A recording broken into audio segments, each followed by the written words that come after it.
Umukoro gwo kuherezayo sente zirwingana miliyoni 250 gukorirwa hamuzigiti gwa Abubakar mu rurembo rwa Mbarara kandi zihirwe wabire umnyishingiro wa Mbarara Michael Tusime miliyoni 200 nezo kombeka rero miliyoni 50 nezo kuzomusako y'abasiramu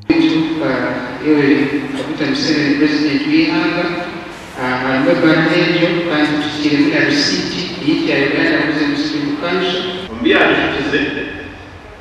kazi gesentezi nagamba na chairman uruso wanje mzee uruso tumwine kitu chochote nagamba na jomo mugani kitu chochote nagamba na commissioner afanye mwezi kitu chochote Tusime nagira ngo atuyira inibanjeri kandi abiratashita mpaka hatungire sentezi yaga Tusime igenda kupandikira rupota y'ibintu ekwete ngombara kamara hisane kwandika rupota ukana mujyandike se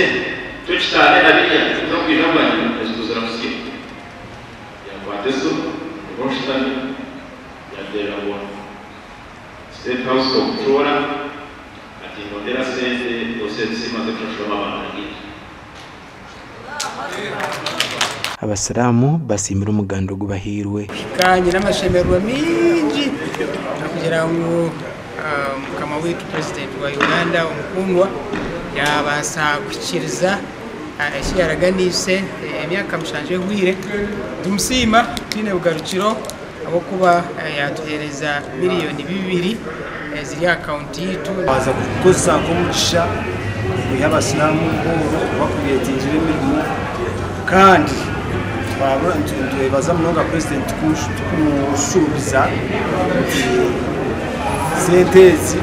niza kuyiha abasiramu nguru n'abasiramu bona bashemeriwe kandi umugamba kwabo baporeginga ngo banabone baza kumusimura Gashakwa na Good Fatima